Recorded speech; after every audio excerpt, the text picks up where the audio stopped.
Okay. Thank you for inviting me, Clive, and thank you everybody for coming. It's lovely to see so many on the screen. So I've got a fairly light-hearted set tonight, so hopefully make you smile a bit. This first poem is a very scientific poem. It's about bus drivers. In my experience, there's two sorts of bus driver: the ones that see you running for the bus and wait, and the ones that see you running for the bus, and because you're not quite on X marks the spot, they drive away. So this is my scientific poem, Newton's second law of travelling by bus. My bus is just a distant dot. I've only got one road to cross, to be exactly at the bus stop, to make the sodding bus stop.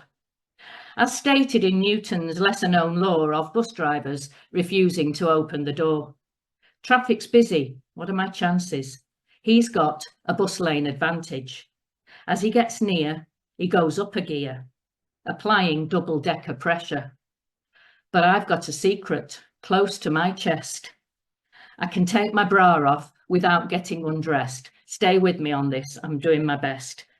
So, avoiding slowing rhythm or speed, I weave through the traffic stampede, a one-handed stripper on an undergarment mission.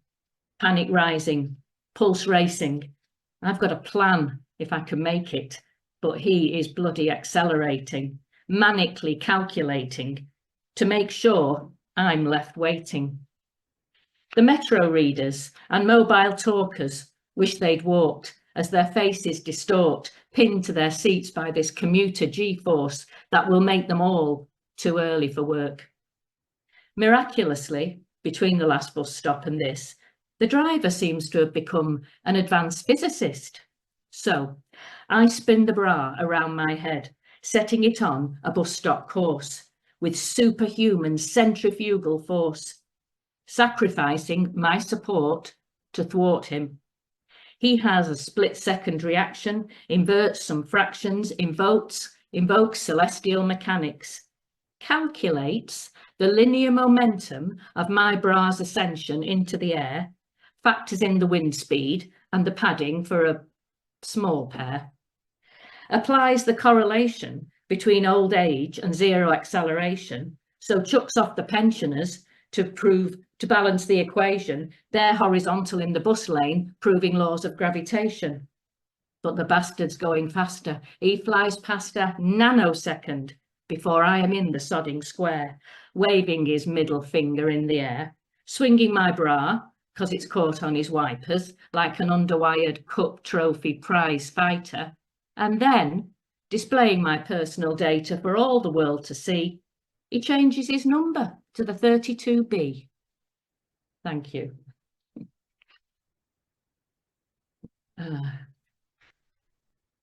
Okay, moving on to Wordsworth now. You know, the clouds, the daffodils. This poem was actually written by Wordsworth's wife, Mary. She was getting a bit out of patience with this daffodil thing, and it inspired her to write this poem, which she entitled Sodding Daffodils. So a poem by a very out of patience Mrs. Wordsworth. He's wandering about with those lonely clouds, worried they'll get depressed and down. He thinks therapy might be the remedy, a listening ear up in the troposphere. It's because of those daffodil bulbs he ate. I told him they'd make him hallucinate. Now he thinks that every vale and hill is strewn with bloody daffodils. He thinks they flutter. He thinks they dance. He sees 10,000 at a glance. He sees them in crowds. He sees them in hosts. He sees them in the bay, whereupon they float. I've tried to rekindle my youth's first flush, to be wanton in my bedly advances, but I am outdone by those yellow tarts, tossing their heads in sprightly dances. He says his nethers with pleasure fill as he frolics with the daffodils. He wants to write a poem for them. He wants it to be recited.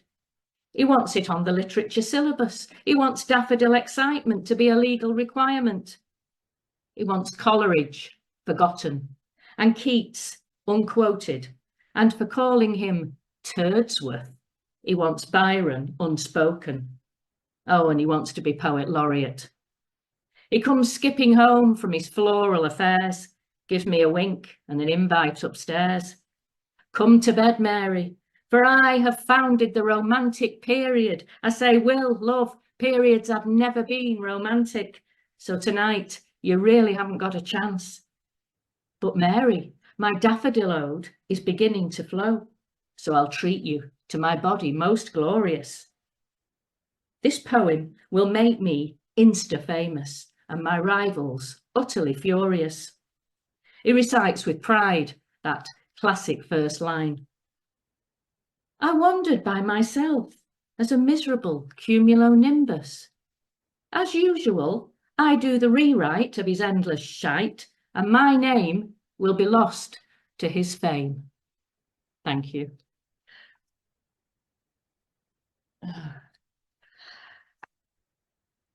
Right. Okay. This is quite a medical poem, this one.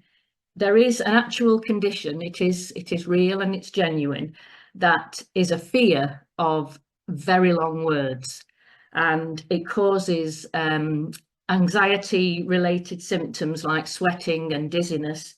So as a poet, I feel I owe it to the wider world to share the inspiration of my utilization of supervoluminous words, to be loquaciously pontificating and grandiosely nauseating, so you will appreciate me for the poem, for the poet I think, therefore I am. I want to astound you with the boundless capacity of my vociferous audacity as a walking thesaurus who uses a superfluity of verbality where one infinitesimal word would suffice in practicality. My aspiration is for your appreciation of my coma coercing odes. But during the drafting of my verbal claptrapping, I became smitten with a discomforting condition. I began suffering from a gestation of consternation.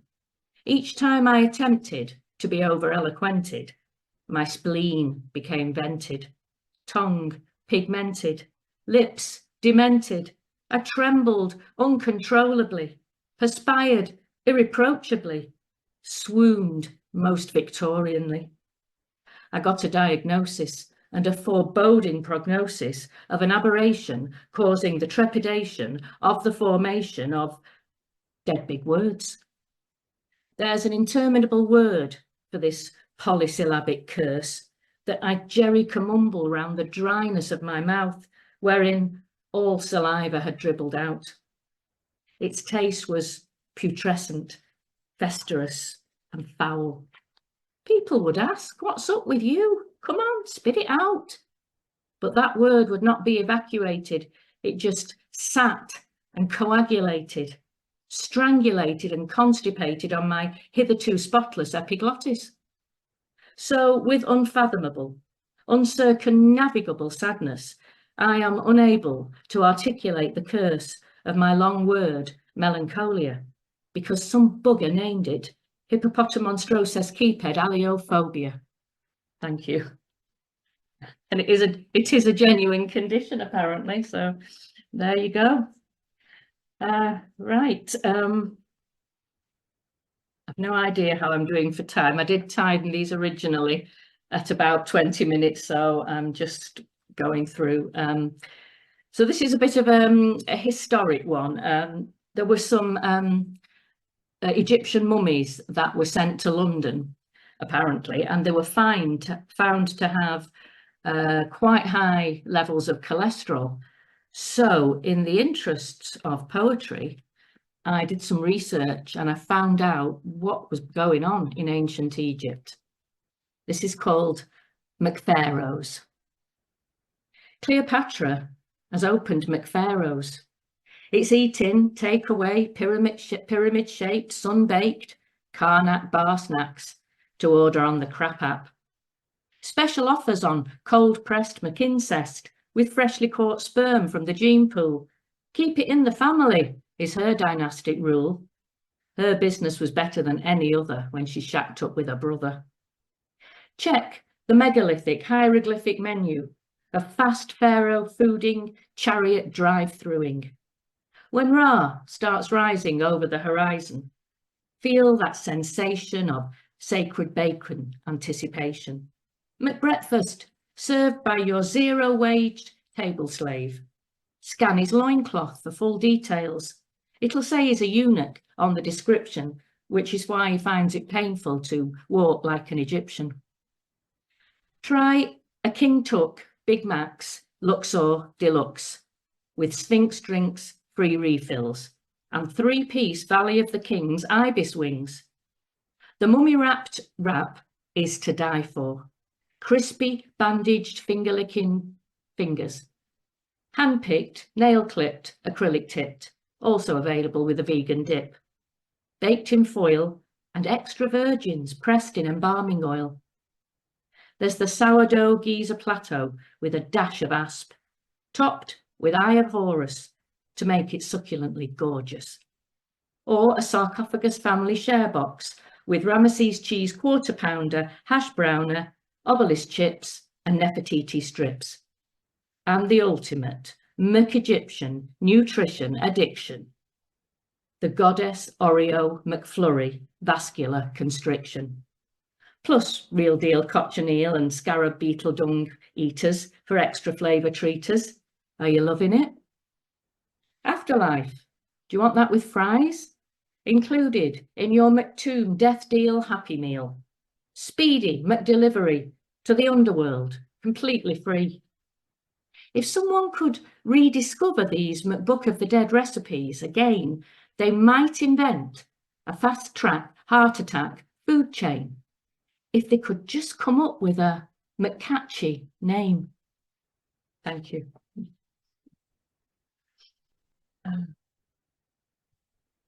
Can tell I'm a great fan of eating in fast food places. Right, I invented a dating app, and basically what you can do is go back in history and choose a character and have a little trial and see if you like them, and if you don't, you can send them back. So they come and choose a pub, and you sit in the pub and have your little date with them. So this one's called Important Dates in History. I'm on a timeline dating site, finding guys who died before my time. 28 days to try before I buy. Extensions available if I want to procreate. Free returns if he's past his use-by date. They choose the pub. I just turn up. Monday. Met in the vibrant palette. Had a starry night stand with Van Gogh. His blood-soaked ear bandage began to put me off.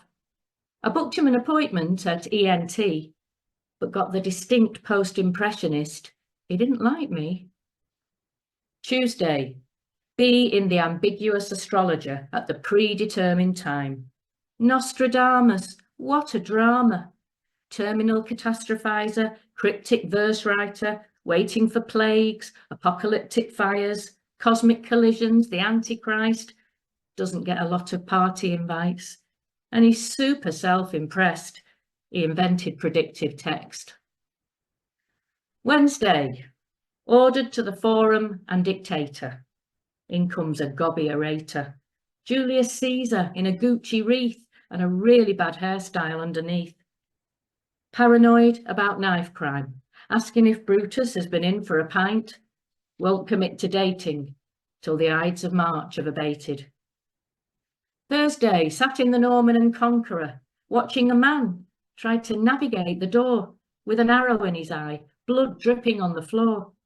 It's 10:66. I admire his punctuality, but I can't get a seat because it's full to capacity with stitch and bitch nuns doing a bloody tapestry, embroidering virile young men a little too enthusiastically, whilst with reinforced thread they chain stitch their chastity. Friday, I'm lady in waiting down the Queen's Head. In hobbles Henry, ulcers oozing on his leg. His joints are creaking, codpiece padded. He's demanding male heirs and hunting Catholics.